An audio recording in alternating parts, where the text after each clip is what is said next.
ایک عالمی اسلامی انقلاب آ کر رہے گا. اس عالمی غلبہ اسلام سے پہلے ابھی امت مسلمہ کی بہت پٹائی ہونی ہے، بہت پٹائی ہونی ہے، بہت پٹائی. آپ نے صرف دین حق کی تبلیغ نہیں کی، اس کو قائم کر کے دکھایا ہے. بدترین عذاب عربوں پر آیا کھڑا ہے، سروں پر تنا ہوا ہے، بدترین. معافی چاہتا ہوں. امت مسلمہ بحیثیت مجموعی اللہ کی نگاہ میں مجرم، بہت بڑی مجرم. کیوں؟ 1 انچ زمین دنیا میں نہیں دکھا سکتی جہاں اللہ کا دین قائم ہو. 3 فتوے ہیں اس مفتی اعظم جو ہماری اتاری ہوئی شریعت کے مطابق فیصلے نہیں کرتے، وہی تو کافر ہیں، وہی تو مشرک ہیں، وہی تو فاسق ناہنجار ہیں، باغی. اخلاقیات کی بنیاد کیا ہے؟ کیا نیکی اور بدی کی کوئی مستقل اقدار ہے؟ Good and evil are they permanent values? یا جیسے آج کل کی بات ہو گئی ہے، بہت بڑی گمراہی کی بات ہے لیکن بہت عام کہی جاتی ہے، nothing is good or evil, only thinking makes it so.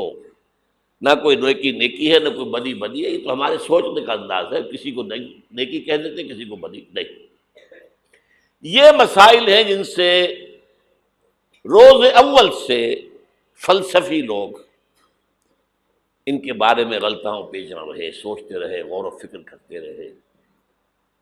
وہ سارا سفر جو آدم سے لے کر محمد تک صلی اللہ علیہ وسلم تمام فلسفیوں نے ذہنی سفر طے کیا، وہ حضور کو ان چند دنوں میں غار حرا کی خلوت میں طے کرا دیا گیا،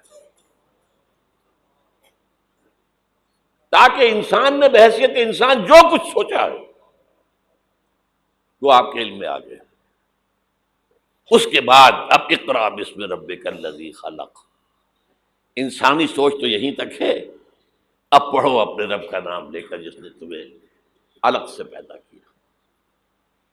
اور اس کے بعد پھر 2 حکم آئے. اب یہ غور و فکر کا ایک دور تو ختم ہو گیا، فلسفیانہ غور و فکر تکمیل کو پہنچا. ایک دوسرا شروع ہوا. اب ایک فکر دامنگیر ہوا، یہ میرے اوپر کتنی بڑی ذمہ داری آ گئی ہے. یہ معاشرہ ٹھیک ہو سکتا ہے؟ یہاں امکان ہے اصلاح کا؟ خود قرآن نے کہا انا سنلقی علیک قولا ثقیلا، ہم آپ پر ایک بہت بھاری بوجھ ڈالنے والے ہیں. اب یہ فکر دامنگیر ہوئی، اس کے لیے غور کرتے رہتے تھے، سوچتے رہتے تھے. تو دونوں یہ صورتیں شروع ہوتی ہیں. اے نبی، اب یہ غور و فکر کا کام چھوڑیے، اب میدان میں آئیے، کمر کس لیجیے. یا ایھا المزمل قم، یا ایھا المدثر قم. دونوں جگہ ایک ہی امر ہے، قم، کھڑے ہو جاؤ، کمر بستہ ہو جاؤ. لیکن عجیب بات ہے، میں 2 منٹ لے رہا ہوں اس پر. رات کو کمر کسو، کھڑے رہو ہمارے سامنے. قم اللیل الا قلیلا نصفہ او انقص منہ قلیلا او زد علیہ ورتل القرآن ترتیلا. یہ مشقت، جان گسل، اگرچہ اخلاق کے اعتبار سے آپ انسانیت کی بلندی پر ہیں، انک لعلی خلق عظیم، لیکن یہ بوجھ جو آپ پر آیا ہے نبوت و رسالت کا، اس کے لیے آپ کو کچھ اور مشقت جھیلنے کے لیے تیاری کرنی ہوگی.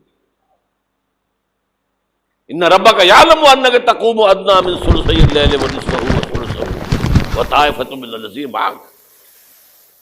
پھر اللہ نے بتایا نہیں، اللہ کے علم میں ہے نبی کہ آپ اور آپ کے ساتھیوں کی جماعت کھڑی رہتی ہے رات کو 2/3 رات، یا کم سے کم نصف یا تہائی جب. یہ تو تھی وہ روحانی ایکسرسائز اور ترقی جو حضور اور صحابہ کرام سے کرائی گئی ہے آئندہ کے مراحل کے لیے. میدان میں آؤ تو کیا کرنا ہے؟ یا ایھا المدثر قم. قم کیا کرنا ہے دن میں؟ انذر، خبردار کرو انہیں. یہ بڑے بھلاوے میں آ گئے ہیں، دنیا نے انہیں ہم سے غافل کر دیا ہے. دنیا کی محبت میں آ کر یہ آخرت سے غافل ہو چکے ہیں. انہیں خبردار کیجیے، زندگی یہی زندگی نہیں ہے. مرنے کے بعد اٹھائے جاؤ گے، پورا حساب کتاب ہوگا زندگی بھر کا اعمال کا، اور اس کے بعد جزا ہوگی یا سزا ہوگی۔ وَإِنَّهَا لَجَنَّةٌ أَبَدًا أَوْ لَنَارٌ أَبَدًا۔ یہ انذار ہے، خبردار کرنا ہے۔ تو حضور کے بالفعل جو آپ کا مشن ہے اس میں شروع میں انذار غالب ہے۔ وہ تو اب جب کچھ لوگوں نے تسلیم کیا، کچھ لوگ ایمان لائے، کچھ لوگ قریب آئے، کچھ تربیت میں سے گزر رہے، انہیں بشارت دیتے تھے، تمہارے لیے بشارت ہے، سلام علیکم۔ یہاں تک کہا گیا ہے نبی یہ جو ہمارے مومن بندے آپ کے پاس آتے ہیں، وَخْفِضْ جَنَاحَكَ لِلْمُؤْمِنِينَ، ذرا اپنے کندھوں کے ان کے سامنے جھکا کر رکھا کیجیے، ان پر شفقت کیجیے، ان سے محبت کے ساتھ پیش آئیے، یہ ہمارا تحفہ ہے آپ کے لیے، ہم نے انہیں چنا ہے آپ کے لیے، یہ آپ کے صحابی بنیں گے، انقلاب کے اندر یہی تو دست و بازو ہوں گے۔ ٹھیک ہے ان میں غلام بھی ہیں، ان میں غریب بھی ہیں، ان میں مزدور بھی ہیں، لیکن یہی ہیں جو تاریخ کے دھارے کا رخ موڑیں گے۔ پھر بشارت کا دور آیا ہے بعد میں، شروع میں تو انذار ہے۔ یہاں میرا جی چاہ رہا ہے میں آپ کو حضور کا ایک خطبہ اور سنا دوں انذار ہی کے حوالے سے۔ جب آیت آئی کہ اب انذر عشیرتک الاقربین، اے نبی اب اپنے قریب کے رشتہ داروں کو خبردار کیجیے۔ یہ جو مشن شروع ہوا حضور کا، یہ ہمارے آج کے واعظوں کے مانند نہیں ہے کہ دنیا بھر میں واعظ کہتے پھرتے گھر والوں کی خبر ہی نہیں، اولاد کدھر جا رہی ہے اس کے بارے میں فکر ہی نہیں۔ واعظ بہت بڑے ہیں، چیریٹی بگنز ایٹ ہوم، سب سے پہلے دعوت دیجیے اپنے گھر والوں کو اور اپنے رشتہ داروں کو۔ وانذر عشیرتک الاقربین، تو حضور نے حکم دیا حضرت علی کو رضی اللہ تعالی عنہ، علی ایک دعوت طعام کا بندوبست کرو اور سب بنی ہاشم کو بلا لو۔ بنو ہاشم میں زیادہ قریبی رشتہ دار،